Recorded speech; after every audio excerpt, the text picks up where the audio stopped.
Organised. All right, welcome everyone to the Ordinary Council meeting on the 17th of October 2024. This is our first Ordinary Council meeting for this particular council, so welcome everyone. First item of business is, so in accordance with the Weddin Shire Council's Code of Meeting Practices, this meeting will be recorded for the purpose of audio-visual live streaming via Council's website and our Facebook page. Those in attendance are asked to refrain from making any defamatory statements and comply with all relevant Weddin Shire Council codes, policies and procedures at all times. The Weddin Shire Council would also like to acknowledge the Wiradjuri people who are the traditional custodians of the land we meet on. Weddin Shire Council would like to pay our respects to the elders both past and present of the Wiradjuri Nation and extend that respect to other Aboriginal Australians who are also present. We honour our service personnel who have sacrificed their lives in the defence of our freedom, our peace and our prosperity. We acknowledge all of our frontline workers and volunteers who each day provide our essential and non-essential services, especially those within our Weddin Shire Council local government area. Thank you. Then we move on, so now, bear with me. So we've got Luke Sheen is our acting General Manager today. As everyone knows that General Manager Noreen Vu, she was awarded a scholarship to the United Kingdom to attend the Solace Summit. As part of the scholarship, the trip was funded by LG professionals whom the council have a corporate membership with and their corporate partners with Capstone Recruitment. So the Solace Summit is a conference for local government and the public sector professionals who want to unleash all their transformational leadership potential. So the opportunity presents participants with access over 40 speakers who are experts in their fields, and they also, I think, the General Manager will do a study tour of Trafford and collective learning opportunities, such as resourcing challenges with that all the local authorities face over there. She'll be doing sessions in, I'm not going to say, is it Spelthorne? Spelthorne Borough Councils and Gloucestershire City Councils, which they're showcasing national climate objectives. So that was really good. So that's why the General Manager at the moment, so that's a scholarship. So now Luke Sheen is now our acting General Manager, so he will take us through our attendances and applications for leave. So everyone's here tonight, so we've got no leave of absence and no leave of absence applications. Yep. Alright, so then we move on to confirmation of the minutes. Councillors. So can we have where are we? So we like the confirmation of the minutes of the ordinary council meeting on the 15th of August 2024 and the extraordinary meeting held on the 8th of October 2024. We have a mover for that, and I think it's Councillor Parlett has to sort of, you're happy to move that one? That's all right? Yes, so actually there's only two councillors, which is Councillor Parlett and myself, which are in attendance for that meeting because it's the previous council, so it'll be moved by Councillor Parlett and seconded by myself, if that's okay. So all those in favour, please. Thank you. All those against? So moved. Thank you very much. So then I ask the Acting General Manager if there's any disclosures of interest. No, none. So no disclosures. No disclosure of interest. And then we move on to 7. Any public forum? No public forum. No public forum either? No, all good. Okay, so next we move on to the mayoral report. You'll see that there's a recommendation. Council notes the mayoral minute and the attached copy of the Country Mayors Association communique. Can I have a mover and a second, please? Yep, moved by Councillor White, seconded by Councillor Gorman.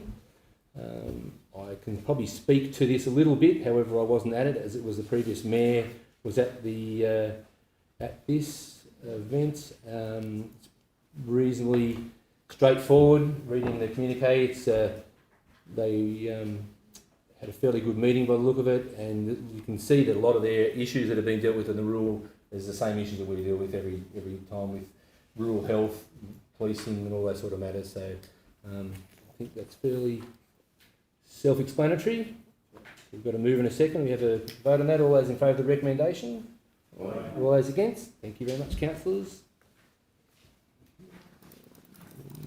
Through.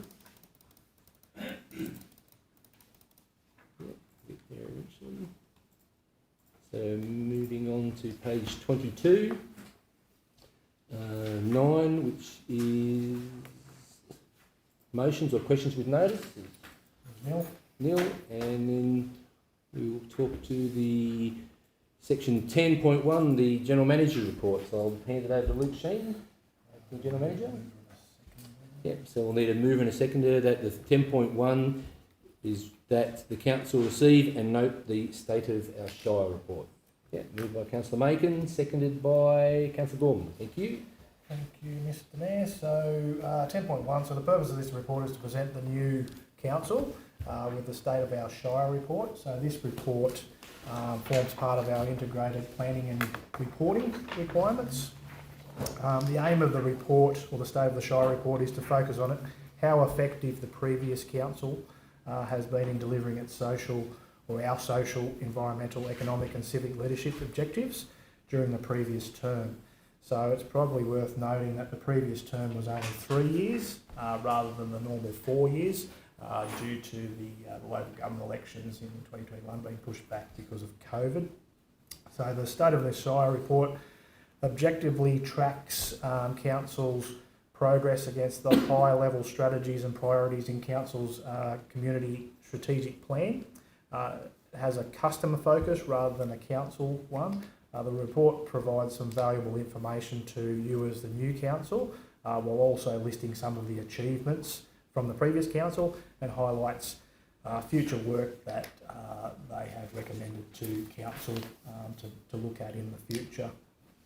It provides some valuable assistance in undertaking a review of the community strategic plan moving forward as well.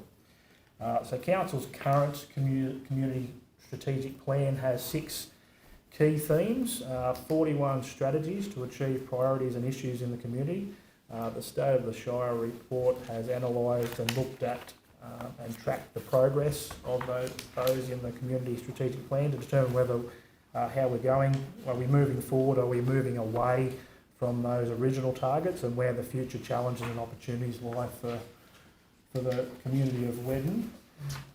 The State of the Shire report sort of also outlines the recommendations to improve the current community strategic plan. So it's a 10-year document, so it's due to be renewed in 2027. So we're 3/4 of the way through that. So more importantly, the actual State of the Shire report recommends council develop a new community strategic plan moving forward, noting that rolling over the current one is not feasible due to its end date being in 2027.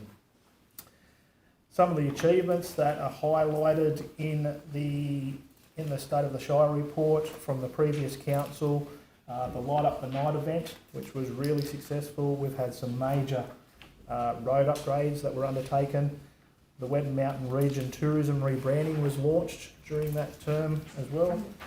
We've had upgrades to the Condiella Swimming Pool Amenities Building, digital connectivity project, which is currently being undertaken as well. We've had a brand new sewage treatment plant that was built. We're mostly funded by the government. IT upgrades. One of the most important things for this Shire was the signing of the tripartite agreement. So the aim of that has to limit the financial implications on council as a result of natural disaster and the funding model that council currently has. So we're trying to be less out of pocket in terms of all those roadworks that we have to head off and do. We've done a number of solar projects on our high energy use sites throughout the Shire, so sewage treatment plant and the swimming pool to try and save money. And probably the big one is the Main Street upgrade that was undertaken there too. So it's worth noting that many of those achievements of the previous council were completed during that disruptive period of COVID, and also the natural disasters that we had. We had a number of those during the last term, and flooding issues, so they had a significant impact on council. The State of the Shire report also outlines some of the key challenges moving forward for council, so that we're going to have to think about. Financial sustainability is our big one. Waste management, in terms of our 2 rural tips and also our main tip moving forward, and some of the obligations that are being placed on us now by the state government and the EPA. Our ageing council assets, buildings that we're going to have to look at. environmental rehabilitation, so of our waste facilities, but also our quarries. We've got a number of quarries that we have operated in the past throughout the Shire, so there's a large number of those. We've got an ageing plant, fleet and machinery that we're going to need to start to look at and replace as well. And also completing the works which were associated with the natural disaster funding that we've been doing over the last couple of years. So there's some of the challenges moving forward. As I said, the report's there for everyone to go through. It's just for the current council to note, something from the previous council to push you or point you in the right direction moving forward. The only comment I'd make as being on the council is that the impact that the natural disaster, the flooding in 2022 has had on us. It might have just been a $50 million, impact on our roads, but it's impacted the council and the staff. I reckon the amount of time that it's been involved in all the staff in trying to secure that funding and trying to do the plan, and as well, it's slowed everything down because the staff are so busy and focused on trying to get that money and trying to get that, get that infrastructure fixed, and it's had such a tight grip on our finances. And I think that's where that's had the biggest impact. And I think that's something I said, I'm happy to take it. I think we need this, we need to take this forward, because if more natural disasters happen, we're 2 years after the event and we're not even halfway there. And I just don't think that's good enough. And that's not through our staff, that's the state government. That's other avenues that need to look at us, at the smaller shires and things, and say, how can we help them get over these events? We were lucky, we only had infrastructure, roads and things like that. What about the other communities that had buildings and a lot more damage than what we had? So, that's I think, like I said, I think they did a pretty good job of delivering a lot of other projects as well at the same time, when we're the whole staff has been just dealing with the impacts of the flooding events. So, and that's my comments. But anyway, any comments from the floor? Any of the councils want to make a comment on the State of the Shire report? No? Well, I just Councillor like Gorman, to yes? say that largely the community as a whole are concerned about roads, and that information we were given the other day, maybe it would be helpful if, there's timelines between getting approval, getting the money, not being allowed to start till we actually have the money, the difference between the carrying out emergency repair and then actually doing the job, and that perhaps if someone would like to speak about that, it was very eye-opening for me. And I just think if somebody would like to just give a couple of minutes explanation for the people who are in the community who may be similarly you might be putting the director on a spot, I suppose. Do you feel like the comment, Acting Director? Through you, Mr. Mayor, as the Mayor's alluded to, there's a strict process that Transport for New South Wales makes all councils abide by, and the first one is the emergency works. When a disaster hits, we have, I won't say carte blanche to go out there and do some repairs to whatever's happened to the road network, and that is not so strictly looked at financially. But the problem with our council was that, if you're struggling for money from the start, you haven't got the money there to be able to jump straight into repairing things as you could, and therefore the delays that's then associated with the repair works, that is the next stage of funding that goes into the ladder there, is more strictly controlled. And again, because we didn't have the finances at that time to again attack the other roads, I mean, they obviously focused on the critical state and regional roads, but the local roads, which are still suffering now because of it, the small councils don't have the money at hand to be able to fund their own work. And that's the short of it. Now they've realised that in some respects, and the state and federal government, I suppose, have come up, or state have come up with this tripartite agreement, which kindly Weddin's been allowed to participate in. So we're one of the first councils that is getting benefit from it. It's sort of like a funding package up front that they've given us a portion of 20% actually of the funding that we've said we need to repair some of these roads. They've now given these, I think, 7 select councils some of this money up front, which then allows us to do the design work and start the initial planning for repairing these many roads that are associated with these packages that I will be talking about in my infrastructure report.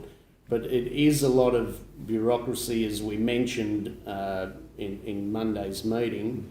And look, I do realise it's necessary, but they're heading in the right direction to helping small councils like Weddin and others, giving us some finance up front to enable us to do work. So just through you, Mr. Mayor, too. So I mean, that is the tripart agreement is a big thing. So that's sort of something that we can thank the previous council and staff for getting that over the line, and for council, Weddin Shire Council as a small council, being involved with that. So that is a tremendous help for us. I mean, it's only 20%. We would like more, but at least it gives us something compared to us having to go and spend potentially millions of dollars and then having to wait months to try and recoup any of that cost. The other thing on Councillor Gorman's point is that council's website, we do update that regularly, and we've got those packages and we've got the roads listed. So we're trying to have that as up to date as we can, so people can go to the website and check where their road is and in what package and where that's up to. So unfortunately we're in the hands of Transport for New South Wales a lot of the time, but so there is a lot of information on there that people can go to without having to ring council. They can certainly do that, but if you go to the website, you can look up your road and see where we're up to. And I don't think people realise that if you start any of the work without any prior approval, then you don't get any funding. And unfortunately, it appears we don't have the money to back our plant and our equipment and our team to get in and get the job done. So we have to wait till the approval comes in. Definitely an issue, Councillor. So we've got to move in a second for that. If there's no more comment on the state of the Shire, Councillor Macon. No. Oh no, we've already got to move in a second. Right. Yep, it's already been done. So all those in favour of the recommendation? Aye. And all those against? Thank you very much. Next we'll move on to page 84, 11, the Corporate Services Report. I'll look to you, Mr. John Thompson. Yeah, thank you. Director. Thank you, Mr. Mayor. So I'd like to just present the report 11.1, the Statement of Bank Balances and Banking Facilities Report. So we were in a good cash position. So I'll just quickly at a high level, we've got about 12.9 mil in the bank at the moment. We have 11 of that on term deposits, which are rolling through at certain dates, which roll out to try and match cash flow needs. And then we've got a certain amount that is restricted, externally restricted, and most of that would be the grant funding that we've just talked about before. And so that's restricted, we can't touch it. The rest would be just simply sewer contributions and sewer fund as well. So total restricted cash is about 9.2 mil, so 12.9 minus 9.2, and then we've got internally allocated cash. So that is decided by council, and that's about 3.5 mil. So it leaves about 144,000 that what we would call not externally restricted and not internally allocated cash at this stage. The other thing I'd like to note is our overdraft facility. So previous council approved a facility for $1 million. That was increased from 250,000. Main reason again was because we have such large movements of cash cycling in and out. We want to make sure we're covered We haven't had to draw on it, and we hope not to, but we've got it there for a rainy day in case we need it. So that's all, Mr. Mayor. Thank you. So before I ask for any comment, I didn't ask for a move and a second that the council notes the information contained in the statement of bank balances and the banking facilities report. Moved by Councillor Parlett, seconded by Councillor Montgomery. Any comments from the councillors regarding the report? No comments? I'll make one comment. I think we're still getting pretty good interest rates. Yeah. A slight bonus. So. I suppose through you, Mr. Mayor, it's probably just the important figure is the one down the bottom for councillors and the community to say, look, yes, we are healthy in terms of cash, but a lot of that is allocated. So we don't have a lot of just spare cash laying around that we can go and throw at projects. So as I said, 12 million, but then less than 150,000 really sitting there. That does fluctuate, but that's the position that we're in. And one other comment, Mr. Mayor, we monitor that very, very carefully because it is such a small number for us. And we want to make sure that we don't breach anything, we don't, and we're constantly completing grants, we're constantly looking for new money as well as we go. So once you complete grants, that's usually the trigger for a milestone payment. So, yeah. Very good. So all those in favour of the recommendation, councillors? Yep. All those against? None. Thank you very much. Move down to 11.2, rates and charges collection. The council notes the information update on the rates and charges collection for the months of September 2024. We'll have a mover and a seconder, please. Yep. Moved by Councillor Macon, second by Councillor White. Thank you very much. The Director. Thank you, Mr. Mayor. Okay, so this report, it's just noting what our rates position is and what we've collected so far and what's in arrears. And I'll just step you through very, very quickly. So to date, in this quarter, from 1 July, we've collected 1.895 mil of rates. Then we add in the rates that have been outstanding prior to that period, which is about 474. So the gross amount then comes to 4.8 mil. We take off the pensioner concession because that's available and not charged to pensioners. So that leaves the net levied amount of 4.6 or 4.7 mil. Now we know that the total amount in arrears plus this year comes to 5.16 mil. Less, as I've just mentioned, the rates collected so far 1.9, and then obviously I refer to the net outstanding, the net arrears. But remember, some people pay in advance, some people are in arrears. So really, the true number is a higher number than 474, because that's kind of offsetting people that do pay it in advance. So the real number, you add that back in, and then the real number is 3.397 of outstanding. Now, we report it that way because that's, and then during the year that will reduce down. So as at 30th of September, it's 3.397. As we cycle through to the end of the financial year, we would hope that it's below 474. So we've managed to reduce last year's arrears and actually reduce it further. So that's our challenge. The other point I would make that we've got now got staff available, and I think I've made that point to the previous council as well, that's an area of focus for us at the moment, because from the OLG benchmarks, we're slightly above. We want to get below, obviously, because it's cash in the door for us as well. The other point I want to make is we are considerate to anyone who can't pay their rates. We ask them to contact us, and we will make arrangements for that as well, because we understand. Thank you. Like I said, just a question on the pensioners concession. That's automatically applied. Do the ratepayers then have to come to us and provide documentation of their pensioners, or is that? No, that's known already. Sorry? We know that already. That's known already. Okay. Yeah. They've already been identified. Yeah. But so anyone new coming onto the pension, they automatically get identified. Yeah. Yeah. Okay. Something I wanted to know, that's all. how it works. No questions to the Director? I just have one quick question. Councillor Macon.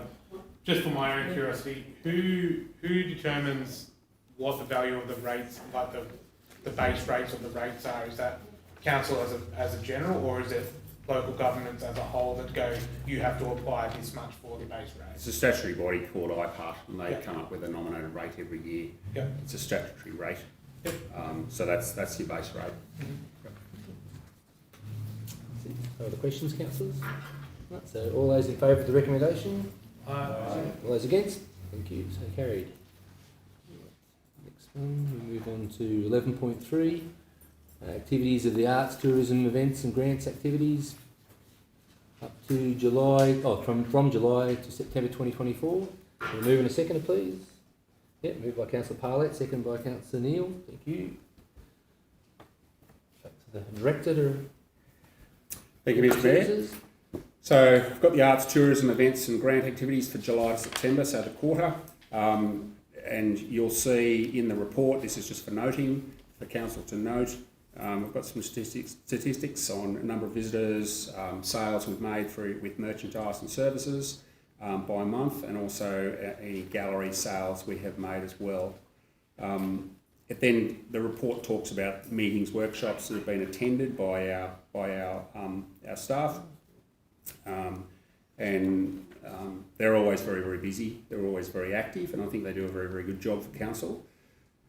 The events, it talks about the Weddin Mountain Regions events that we've been involved with. And lastly, the projects and grants. So we talked before how much we're reliant on grants for a lot of these activities. So not only do we actually perform these activities, but we actually apply for those grants, and there's quite a lot of work involved with that as well. Some we're successful with, some we're not. You can see the projects there, whether we have been successful or not, whether we've, the ones at the bottom, obviously there've been applications submitted, we haven't got an answer back on those ones yet, but generally we're pretty successful with those. And if we're not, it may be because of a resourcing issue or something else that we've deemed that we can't apply for it. Last thing is some statistics there, so the 2023-24 statistics.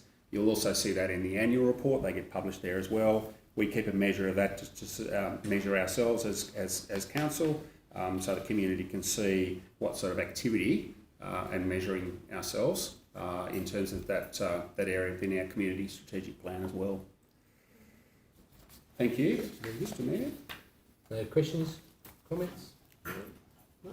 Okay, I'll put it to the vote then. All those in favour of the recommendation? All those against? Thank you. Next is a very good, a good news story for the Weddin Shire. It's the Taylor Park precinct. The recommendation that council notes the information in the report, and 2 refers to the resolution 2823, where the final Taylor Park master plan was endorsed and agreed to proceed with stage 2, noting that successful application for funding, which has been embargoed for stage 2 of the project, has been received in order to complete stage 1 and 2 of the Taylor Park master plan. Do we have a move and a seconder? Yeah, everyone wants to move that one, don't you? Yeah. Moved by Councillor White, seconded by Councillor Parlett. We'll ask the director to talk on this one. Thank you, Mr. Mayor. So the Taylor Park project is a good news story. I will go into it in a fair bit of detail because of that. It started last year, and I'll step through the process now. So the purpose of this report is just to inform council, give you an update on the successful application of the stage 2 of Taylor Park master plan. The source is currently under embargo, but we're hoping that we'll publicly know that information pretty soon. And then the purpose is to endorse the full implementation of the Taylor Park master plan. So the background is there was extensive community consultation conducted last year, early last year, and that involved the schools and community. They gathered through community engagement sessions and online surveys during that period, and then the community were advised of these opportunities, invited to attend to provide their input. We then got some results and collated those. We had an external consultant pull that master plan together, and you can see that in the package of documents as well. So it's called the Taylor Park Community Engagement Report. It was then used to form the Taylor Park Master Plan. So once we appointed the project manager, and the consultant, it became clear that there was more required than just providing an inclusive playground, that we needed to undertake an approach that looked at the park as a whole, making sure everyone had safe access, etc., bathrooms in the street, facilities, etc. And the features in the park, such as the ramps and pathways, were no longer meeting Australian standards. So hence the full park master plan was required. So it was quite a big process to make the whole space, fully inclusive and also importantly compliant and usable. It should be noted that the eastern end of the park will remain the formal end, with minimal works to that end of the park. Works being undertaken in the eastern end are mainly to the pathways that's just to make sure they comply with Australian standards there, and to offer more accessibility to the facilities from the access points, including CBD from Weddin Street, churches and the parking in Middle Street, and obviously to the new inclusive playground in the western end of the park. For all those garden lovers, the rose garden in front of the toilets will need to be removed. However, to allow for the proper grading of the accessible pathway, there was no way around that. But the roses, where possible, we will be replanting those along the eastern end where the existing rose garden is at the moment. Now, a report went to the October council meeting last year to endorse this master plan. There was considerable discussion at that point in time. There was I think the resolution was to endorse the plan, noting that they accept stage one and proceed when the funding, and consider it a later date, the commencement consider it to the commencement of stage two upon funding. So that was put out for public exhibition. Four submissions were received, taken into account, and since the December 2023, so then came back to the December 2023 council and was passed, was approved, was moved, and we then went ahead with a application for additional funding, which we have now got, and which is successful, and so we're very, very pleased about that.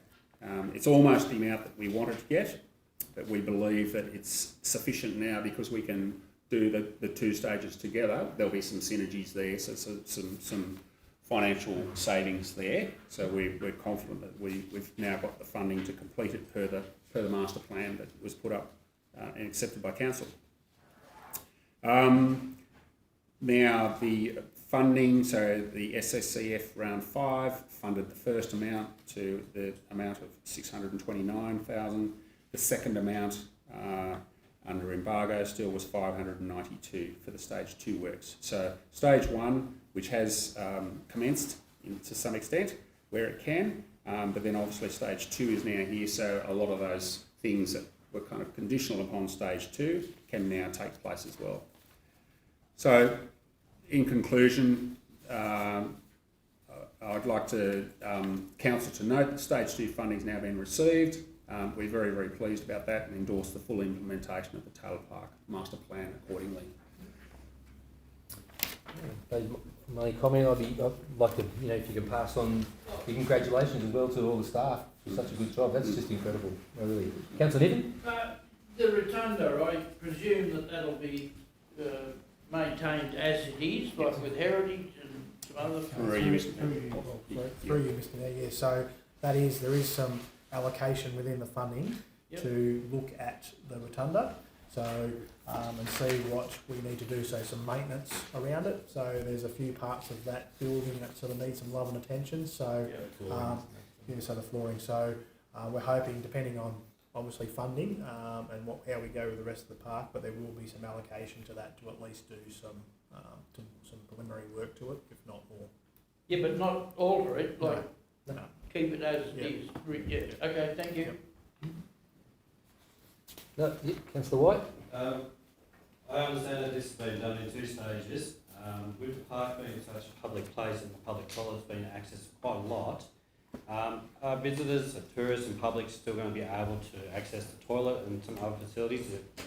So stage 1 going to start, say, January, whatever, and then that still give access to the public to access the toilet or any other amenities? Yeah, so through you, Mr Mayor, look, the main construction for the inclusive adventure playground is up the western end, so I would imagine that we should be able to keep the bottom end largely sort of untouched, and particularly access to the toilet block there. There may be some times where we have to, particularly if they're doing the pathway up to the toilets and obviously that rose garden area, that it may impact on accessibility for a short time, but there will certainly be some public consultation and directing people to other public toilets around town, if so. And I'd say that would be trying to limit that to a minimum, so that we can keep the toilets and then accessibility throughout the rest of the park wherever possible. Excellent work to all those involved for getting this up off the ground. It's a great asset to the community. It's going to be a good boom for tourism. Yes. I know when we're travelling around, we look for a good spot to stop, so this will be a terrific spot for people to pull up. Yeah. Any other comments, councillors? No, so we've got to move in a second, so it's basically the council will note that stage 2 funding has now been received and council to endorse the full implementation of the Taylor Park Master Plan. So we've got to move in a second. All those in favour of the recommendation? Right. All those against? They move. Thank you, councillors. Thank you, Director. Right, we move on to 11.5, the Weddin Shire Christmas Display Competition. Just find that.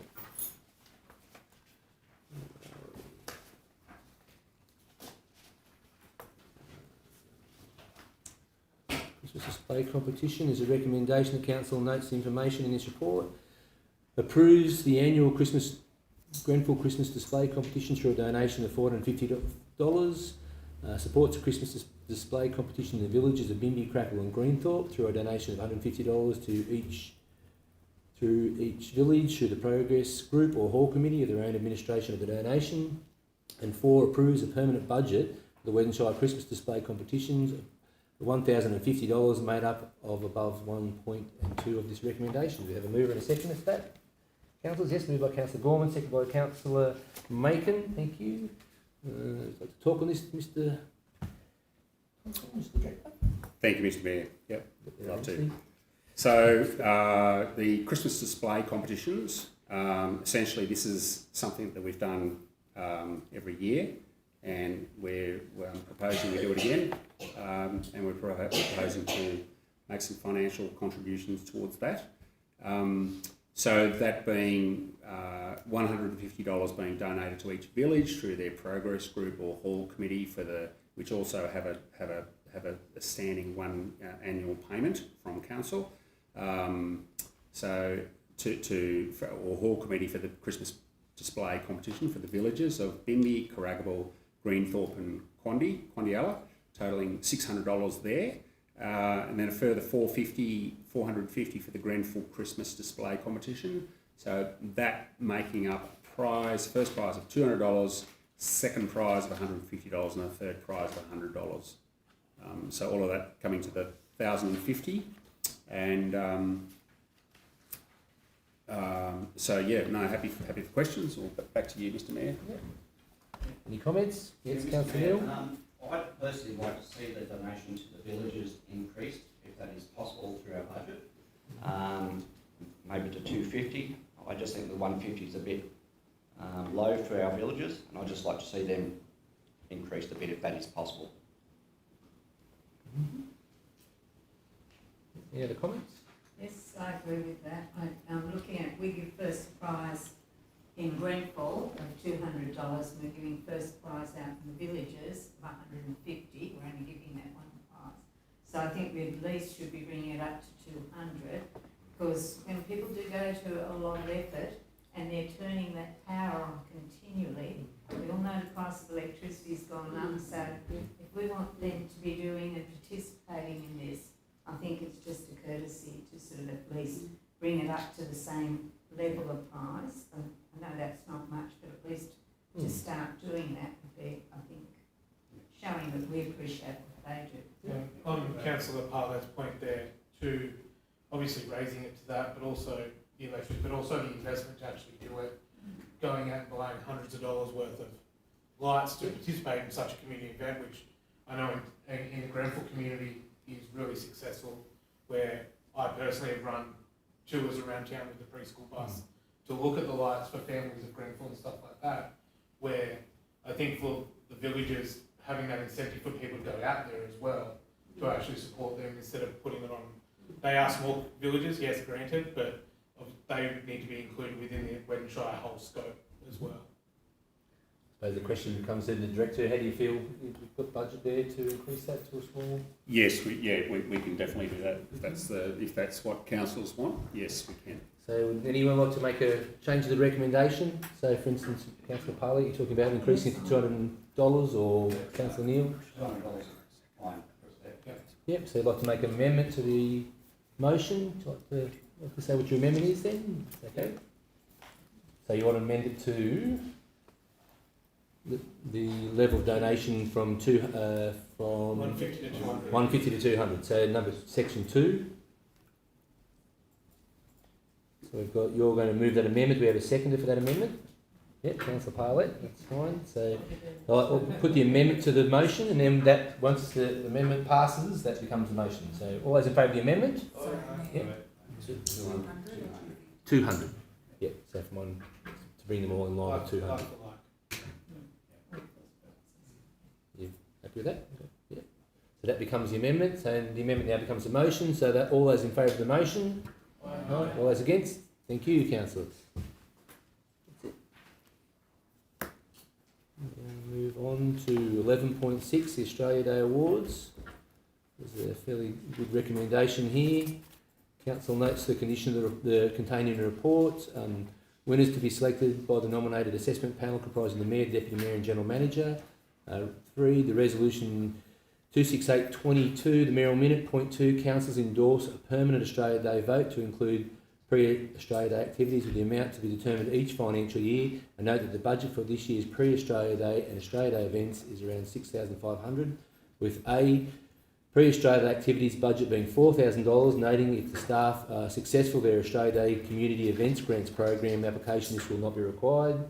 2, to contribute $250 to each hall or progress committee as a contribution towards Australia Day celebrations in the villages of Greenthorpe, Quandialla, Crackable and Bimby. Noting again that if the staff are successful with their Australia Day Community Events Grants Program applications, this will not be required.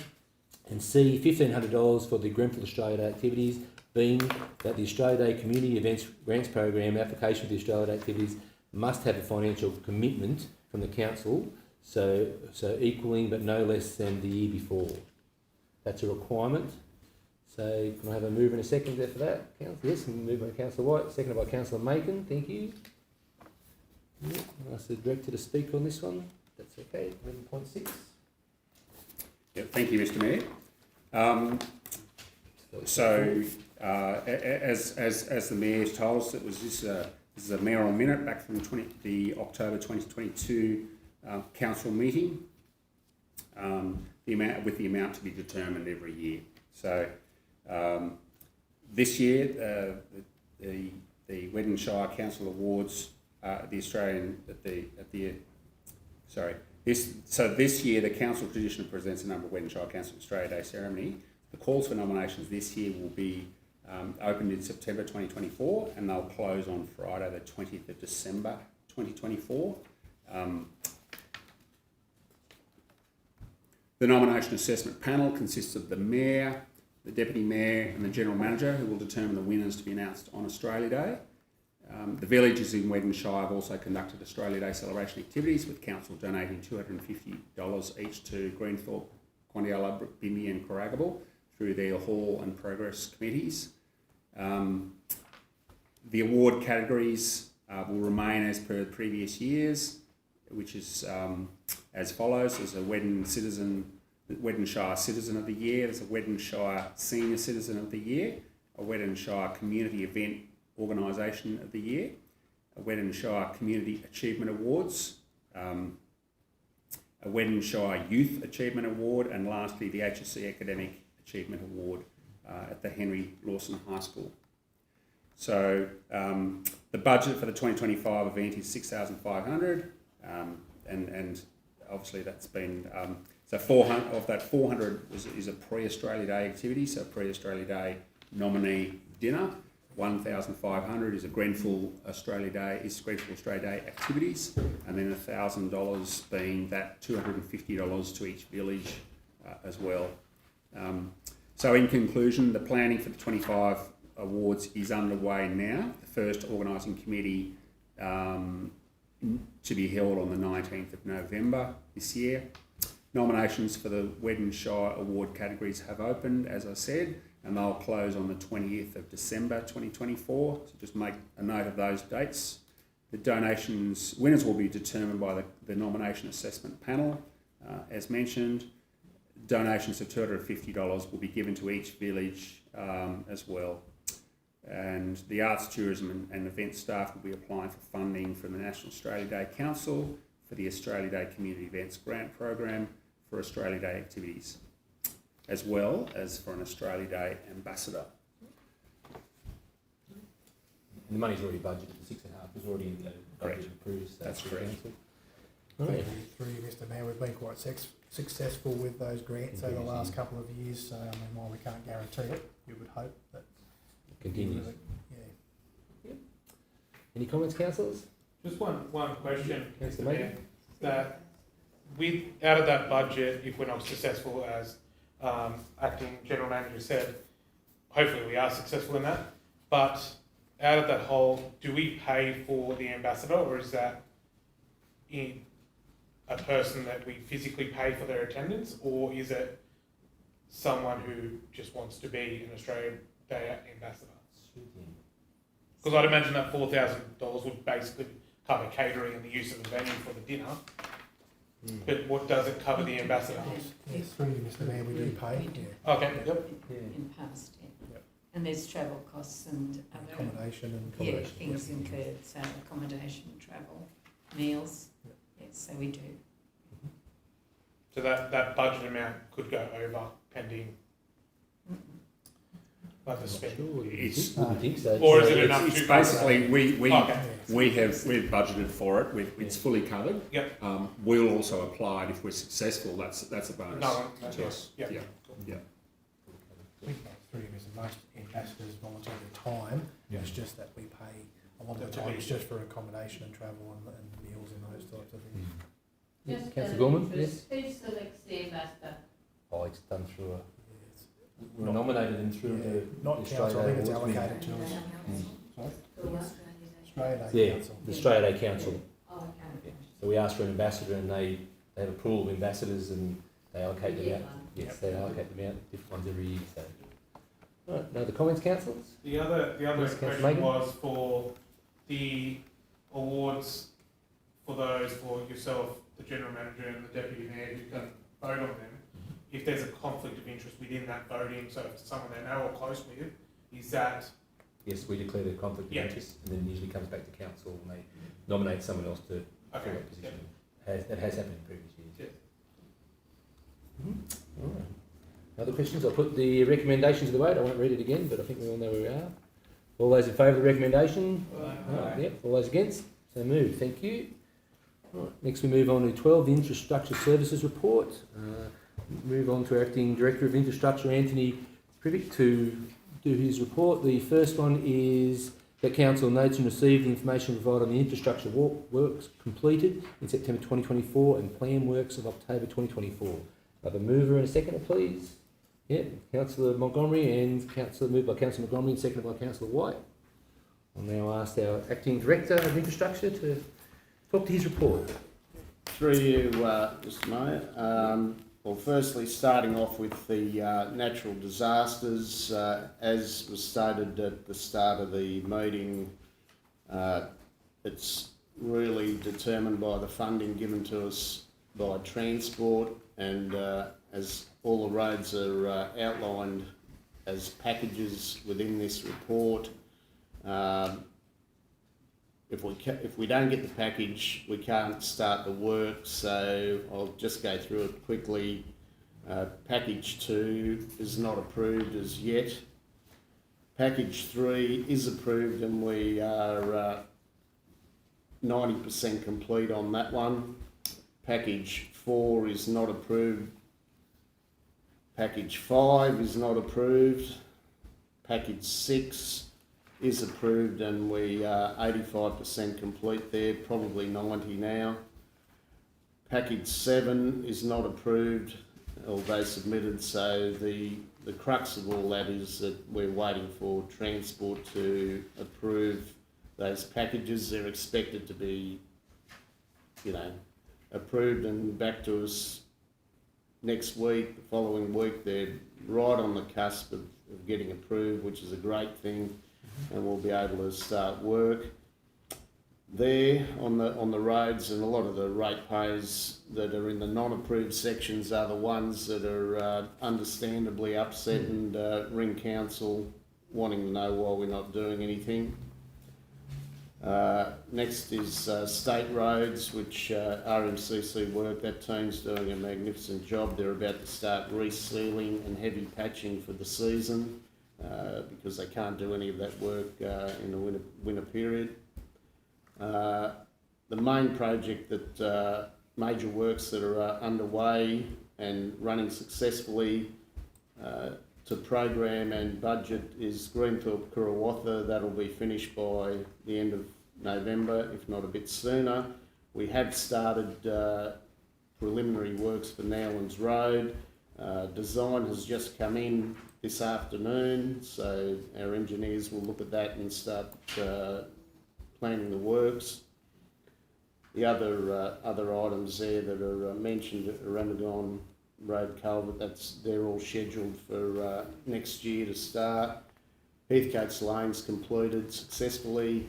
The shared pathway at Carragable, we're waiting for ARTC to do their work and put the rubber matting across the rail and give us protection with their protection officers so that council contractors can join the final 2 bits of pathway to complete that work.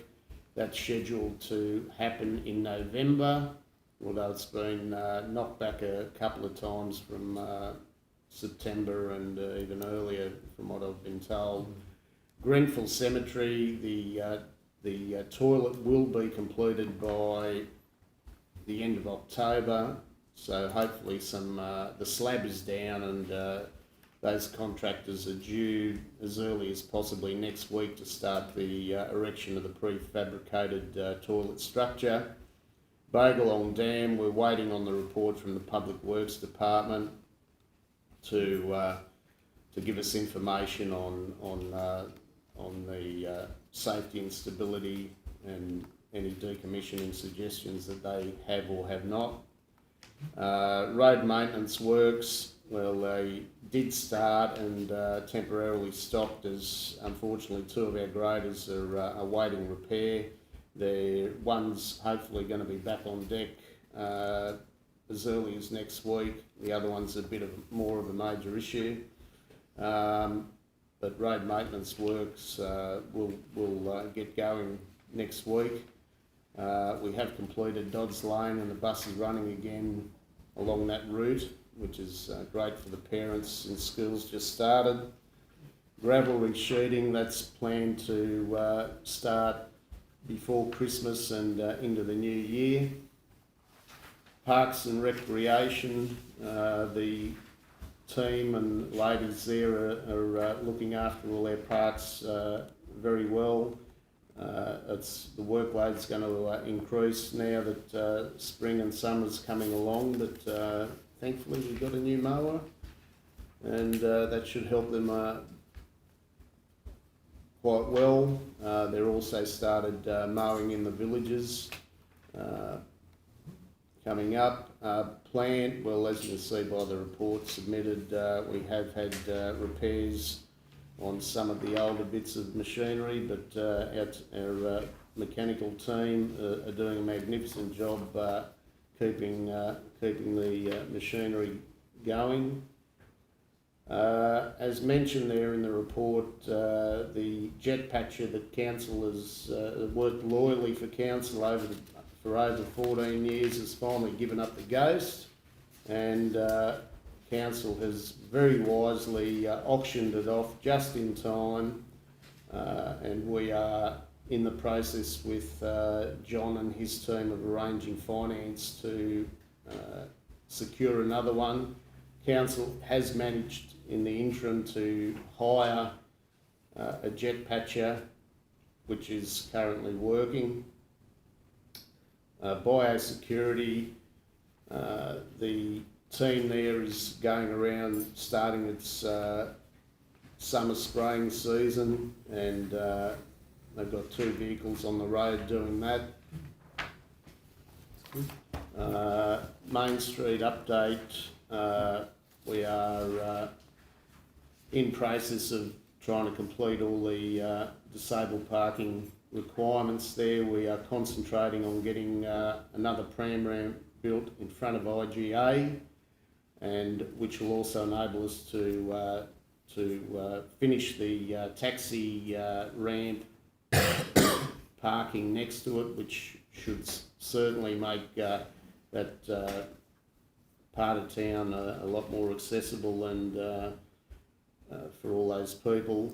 CCTV, all the cameras have been installed now, and I think they're in the tech gurus are in the process of aligning the cameras and getting all their signals sorted there.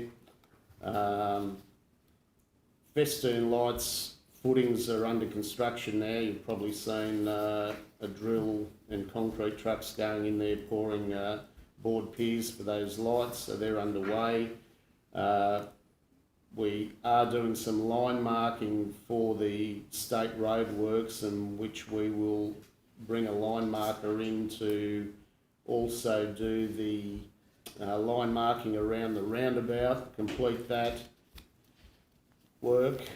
Weddin Shire road entry signs, the contractor has promised us he should be trying to show up by the end of the month or early November to install the final sign and complete the solar lights for that project to be completed in its entirety. Fix the the dates as well. Oh, and fix the dates, yes. Yeah, I realise a lot of the community have alerted us to his poor signage there. He's flipped a 6 to a 9. Everyone's aware of it. The moment he comes back, they're in Byron Bay. When they come back, they're going to do all the work and complete it all in one package, and happy days. That's it, councillors. Thank you. Any questions, councillors, or comments? Councillor White here. No, regarding the line marking, is there any scope to have the pedestrian crossing in the main street redone, because it is quite a hazard at the moment? A lot of people are not being seen. I've seen quite a few near misses being raised by members of the community as well, and maybe probably looking at some signage to prevent any further, because when that sun is coming in that main street, it is hard to see that pedestrian crossing as well. Okay, well, councillor, I will make sure that when we do the roundabout signage, that I also add that bit of work to the package, and it'll be done at the same time. Also, sorry. Sure. Regarding the disabled parking and the extra bay at the front of IGA for the taxi rank and so forth, these are obviously going to be line marked out, is that correct? Yes, correct. Similar to what our team have done in front of the medical centre. Yeah, excellent. I know this is a bit different, but the council owns the taxi, and if we're having a disabled parking space, wouldn't it be ideal to have a disabled taxi? And that way we can minimise the parking space. So the taxi can use the disabled parking as well and as a taxi bay? Well, we're going to have two separate. Yeah, they're going to be two separate things. The taxi bay is is in the agreed by the previous master plan. The taxi bay has its own parking bay. That's why we're putting a pram ramp in there, and the disabled parking has to be individual or solo to itself, where no one other than disabled community use it, so that they'll be side by side, so to speak. I think on Councillor White's point, so what you're saying is, so instead of clogging up a disabled park and a taxi bay at the same time, they've had to separate the two. Is that what you're saying? Well, we have to separate. Yeah. To separate the two. The disabled parking is one separate parking block, and next to it will be the taxi parking. Because you couldn't have the taxi pulling up while someone was parked in the disabled person. You'd be clogging up the parking space for the disabled. Oh, look, I realise, parking's precious, but unfortunately that's the Australian That's what I law. was just thinking, like, we don't have a disabled parking bay, and council operates the taxi service, but it's tendered out through community services. Why not trade the Camry and get a disabled taxi, so that way we're minimising that parking space? Because as we've noted, there is an issue with parking, and if we're going to line our disabled parking spots and taxi ranks, are we going to line mark the rest of the main street for parking to make it accessible? Because a lot of people do just park willy-nilly, and you look at it and you think, well, there's another 2 cars that could fit in there. All right, well, That's another. councillors, in the 4 months and 4 weeks I've been here and been made aware of the master plan in the main street and the parking line marking for the street specifically, which is actually designed as thermo dots, so it's not line marking. Yeah. They wanted, the community, I believe, wanted not to damage the heritage look of Main Street. That's why they didn't want specific line marking for the parking bays. And we have a quote for doing the thermal dots at 60 degrees, but that had to get passed by the councillors, and there's some debate. That hasn't happened yet, but yeah, we can mark the main street with thermo dots and designate full line marking for the whole street if agreed by the council Council and community. and community. So So we'll have to look at in the future. Because we'll have to require budgeting as well as community consultation and lots of stuff. So Yes. yeah, something to work on. So yes, Councillor Montgomery. Are you going to remove the other disabled parking spot that's further down now? So, In front of Westpac. yeah, Yes. what was Westpac? in front of the Westpac. Or Bendigo Bank it is now. That's where it was previously. Where it is. Well, it is still there. Oh, still, yeah. Yeah, there's a All right, disabled well- park there. I'll have to take that on Yeah, notice. I look at can't the master remember the plan. drawing, but there's one at, we've done the one at Medical Centre, there's Yeah. one at IGA, there's one across the street that has to go in there as well. I don't know if that could be the area you're talking about, councillor. No, but no, it's on the same side as IGA. It's where Bendigo Bank is. There's already a disabled parking there. Well, I gather that'll go off the top of my head, but I'll There's only one in I'll front. take that on notice. Yeah, Mm. IGA is the only one I'm aware of up there. Mm. Have a look at the master plan. So. Yeah. Any other comments, councillors? Councillor Neil. Yep, just got one question about the Beaumont Dam restoration project. When do you think the Public Works will come back to us with an answer or a Oh, look, report? we're hoping before Christmas. It's a Okay. pretty intensive study hydrologically that they're doing, and they've had it for I think a month and a half or something now, or possibly a bit longer. But yeah, they did say a minimum of 3 months. So our engineer Walila's pushing them to try to get it to us before Christmas, because I realise the Beaumont Dam Committee is pretty keen on getting those results. No worries, thank you very much. Yeah, Councillor White. Speak again. Sorry. Just regarding our parks and so forth, when it talks about weeding, is that including the spraying of bindies and so forth? Yeah, I mean the Parks and Gardens ladies and team do the spraying as well. So they're starting that spraying program in unison with mowing, etc.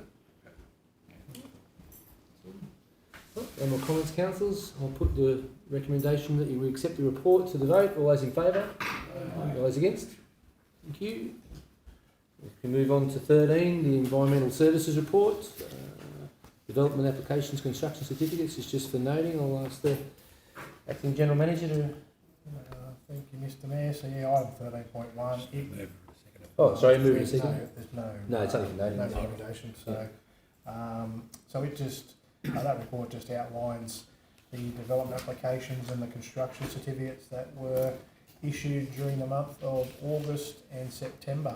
So, which are listed there, and there were no complying development certificates issued. No questions regarding that, councillors? No. Move on to 13.2, the Waste to Art competition. The recommendation the council notes report on the 2024 Waste to Art competition, and that the Mayor writes to each local Waste to Art winners congratulating them on their winning artworks. Do we have a move and a seconder? Yeah, moved by Councillor Neal and seconded by Councillor Montgomery. Thank you. Thank you, Mr Mayor. So yes, so council reinvigorated the Waste to Art competition in the Shire this year. So I believe that it was run quite a few years ago, and then there's been a bit of a break. So so as part of that, we've started small. So we just started with the schools this year, and we'll probably slowly, hopefully, progress that. So then there'll be a public competition as well. So the schools basically involved, we're a member of Net Waste, so which is a regional group of councils. So we have a lot of net waste contracts and things that we deal with. They actually have an education or a learning officer.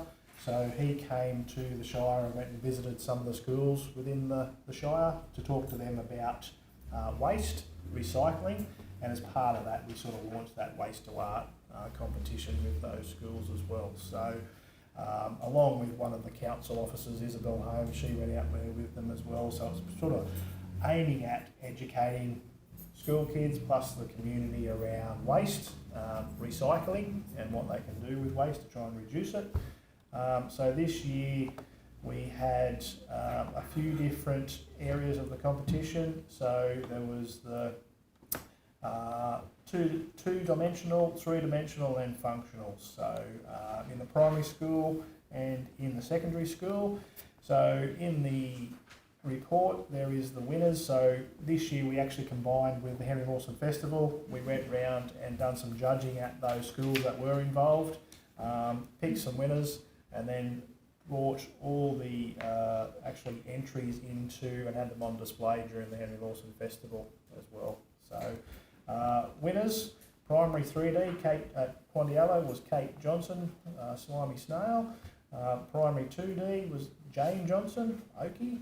And then Greenthorpe, primary 3D, Matilda Wills, was a Zebra. And then the Henry Lawson High School, so those are functional, Ebony Dowd and Sammy Mitten, Australian, at Lena. So from there, as part of the competition, any winners are eligible to go to a regional competition. So that was held in Parks this year. So they were put out on exhibition from the 10th to the 31st of August. So this year we had a local winner. So Jane Johnson with her artwork, Okie, was awarded first prize in the 3D primary school section for the region. So council, the local prize winners got a prize from council. So there was some prize money which was mainly funded by Net Waste. So we're actually provided with some funding to get the regional winners, so just to transport them to parks. So we've just paid for that internally and then use that money, which we're allowed to do for the prize money for the school kids. So, and then at the regional competition, obviously that regional winner, we've got some extra prize money. So there's a report there that we note that, and also that the Mayor write to all the local award winners and congratulate them. Councillor Gorman? Would it be a worthy suggestion that we encourage the business houses to do a window competition. And those business houses that may not want to participate by putting it together themselves, that there could be community groups or, you know, even some of the things that school kids or sporting groups or whatever might like to make themselves available, and then they could approach certain business houses and say, okay, if you're happy, we'll decorate your window. Yep, so through you, Mr Mayor, look, we, on the advice of Net Waste, it was to start small this year and then obviously work our way up. There's a bit of work involved with it, but certainly that's the plan. Our plan is to open that up, not just to focus on, this year was focusing on the schools, next year will be building on that, having the schools, we'll probably have a little bit more time to implement it hopefully as well. So bring the schools on board, and then start opening it up to different categories within the community, and then it becomes quite popular. Some of the award winners at the regional one are quite spectacular, really. So yeah, that's certainly on the cards to expand that. That's the idea of it, and then as long as part of that is that community education around waste and recycling. So each year there's a different theme. Yep. So this year it was packaging. So we wait for Net Waste to set the theme for next year, and then hopefully get in early and start organising the event for next year. Just a quick question for the entrance: were the winners of did each school have a winner, or was that collectively throughout the whole? Yeah, generally they were the schools that wanted to be involved with it this year. Okay. So yeah, they each had we allocated the prize money, so each one would have a winner. Yep.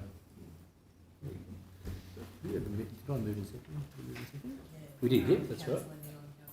No, thank you, I was just making sure. Right, no more comments, councillors?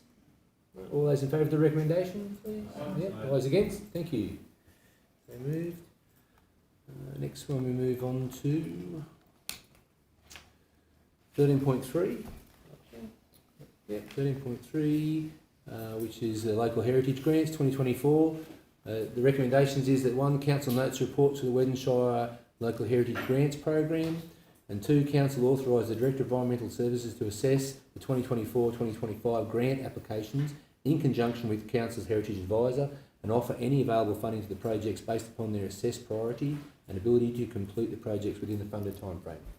Have a move and a seconder for that, please. Yep, Councillor Macon, seconded by Councillor Gorman.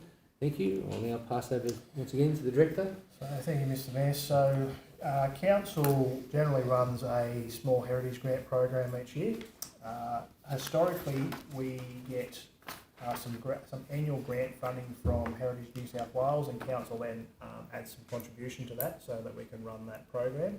Last year there was a change to the funding from Heritage New South Wales, so they actually provided the funding over a 2-year period. So we've actually get allocated half the funding last year, half the funding this year. Now, last year, that funding goes towards not only the small heritage grants, but also partly paying for the cost associated with having a heritage advisor. So we allocated for four projects where we were successful with some grant funding last year, and allocated different funding allocations. They haven't been completed, they've been rolled over to this year. Now, in council's budget, we were unable to allocate what we normally would, the allocation. So this year, we're probably a little bit lighter on in terms of our funding. So what the proposal is that we've got 5 applications. A lot of those actually require some further information. They also need to be, as part of the funding guidelines, they actually have to be approved by council's heritage advisor to be eligible as well, so that the funding from New South Wales Heritage can be allocated to those projects. So what we're proposing is that delegation be provided to myself and the heritage advisor to assess those like we normally do, and allocate the funding, if we have any available, to those on a priority list, so that if any of the other projects don't proceed, that we can reallocate the funding to these projects each year. So, That's good. Any Comments, councillors? Questions? Yes, councillor Macon? Is there at any point where Heritage New South Wales don't give, you have to apply for the funding? Yep. Is there any point where they say, no, you're not eligible, same as any other stream of funding? Yeah, so it's just a grant application. It Yeah. used to be every year, but now it's every 2 years. So we have to reapply. They're just opened again for the next 2 years. So next financial year and the following financial year, they're just open or opening soon. So we'll have to make an application again. So if we're unsuccessful in gaining that, will it be within the council's budget to allow something for local heritage grants? We would have to find that somewhere else within the budget. Yeah. So as I said, the small heritage grants doesn't pay for all of it. It doesn't pay for all our heritage advisor, her costs. It partly pays for that. So it can be used all for the heritage advisor, it could be used all for small heritage grants. Council historically has chosen to split it 2 ways. So we do have a budget there for heritage advisor and small heritage grants, but this year we probably haven't allocated the full amount. Council's component. The other thing to probably mention is that last financial year we had a higher cost for heritage advice because of the hailstorm and a lot of heritage items being impacted by that. So it's sort of been an unusual probably 2 years, or year and a half. And part of the grant is that we actually have to have a heritage advisor to access get that. the Get the grant. Any further questions or comments? No? No? Well, I'll put the recommendation to the vote. All those in favour of the recommendation? Thank you. All those against? So moved. Thank you. Next we will move on to 14, delegates reports. Don't believe there's any. No? No delegate reports. So we move on to accepting of the minutes for the committee meetings. So councillors, just to note that we're actually noting these minutes, so you don't actually have to be present at there. So we're not actually accepting the minutes, we're only noting them, so you don't actually have to be. I said some we actually you can't accept them unless you're actually at the meeting, but this one's different. So the recommendation that accept or otherwise dealt with the minutes of the Heritage Committee meeting held on the 14th of August 2024 be noted and adopted as presented. So we have a move and a second. Yeah, moved by Councillor Gorman, second by Councillor Macon. All those in favour? Aye. All those against? Thank you. Next, we move on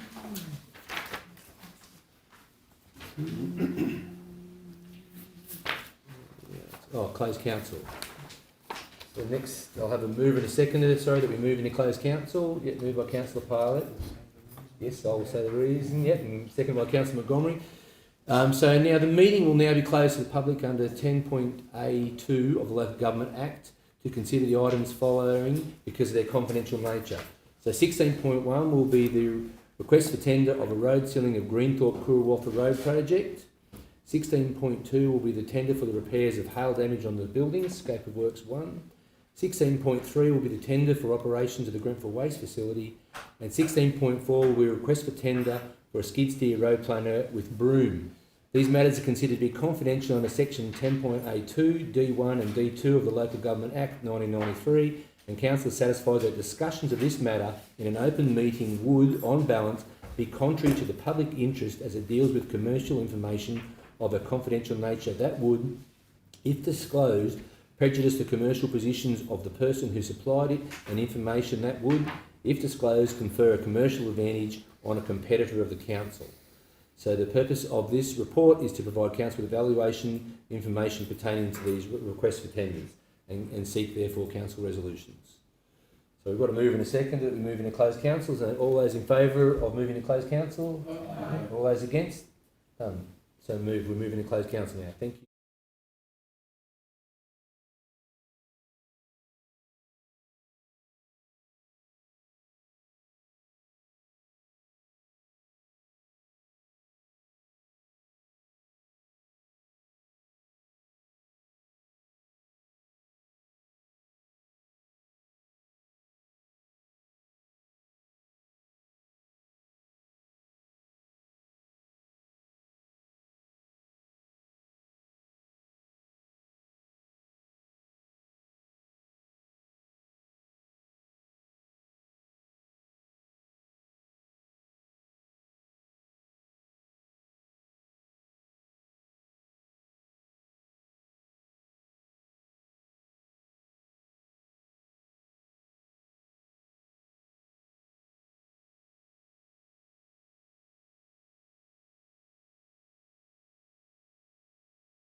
Welcome back, everyone. We're into open council. I've just got the report on the closed council. So resolution on 16.1, resolution 222-24, moved by Councillor Neal and seconded by Councillor Rolls, that councils note the evaluation information contained in this report regarding RFT 33-2024, road sealing of the Greenthorpe-Kurawatha Road project.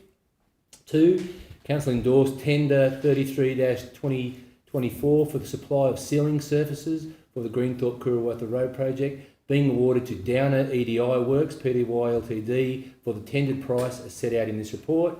And 3, delegates the General Manager to enter into and execute the contract with Downers EDI Works Pty Ltd for the supply of sealing surfaces on the Greenthorpe-Kurawatha Road project. And that motion was carried. We then go on to 16.2, tender for the repair of the hail damaged buildings. So resolution 223-24, moved by Councillor Parlett and seconded by Councillor Montgomery, that 1, council notes a report on the evaluation of tender submissions for the repair of hail damaged Weddin Shire council buildings, the scope of works being 1. That 2, council endorses tender 12-2024 for the repair of hail damaged Weddin Shire council buildings, scope of works 1, being awarded to Murphy's Remedial Builders for the tendered price as per set out in this report. And 3, the General Manager be authorised then to execute the contract and apply the council seals on the relevant documentation. That motion was also carried. We then moved on to 16.3, tenders for the operation of the Grenfell Waste Facility. Resolution 224-24, moved by Councillor White and seconded by Councillor Gorman, that 1, the council notes a report on the evaluation of tender submissions for the operation of the Grenfell Waste Facility. 2, that council endorses tender 30-2024 for the operation of the Grenfell Waste Facility for a 3-year period with a potential 12-month extension, being awarded to Calvani Haulage Pty Ltd for the tendered price as set out in this report. And 3, the General Manager then be authorised to execute the contract and apply the council seal to the relevant documentation. That motion was carried unanimously. 16.4 then, the skid steer road planer with broom. Resolution 225-24, moved by Councillor Gorman and seconded by Councillor Montgomery, that council receive and note the evaluation information in this report regarding the request for tender 22-2024, the skid steer road planer with broom. 2, that note the revised business case for the purchase of the skid steer with planer and broom attachments based on the tendered price from Royal Lands Tractor Replacements, which includes interest. 3, endorses request for tender 22-2024 for the supply of a skid steer with planer and broom attachments under finance, being awarded to Royal Lands Tractor Replacements for the tendered price as set out in this report. And 4, delegates the General Manager to enter into a contract with the recommended tenderer, Royal Lands Tractor Replacements, for the supply of a skid steer road planer with broom and provisions of finance. And that motion was also carried unanimously. Thank you very much, councillors. So now we'd like to, I think, close the meeting. Do we have a move and a seconder? Thank you. Moved by Councillor Montgomery, seconded by Councillor Macon. All those in favour of closing the meeting? Thank you very much. Very good. Thank you very much, councillors. Thank you, staff, and thank you, Jake.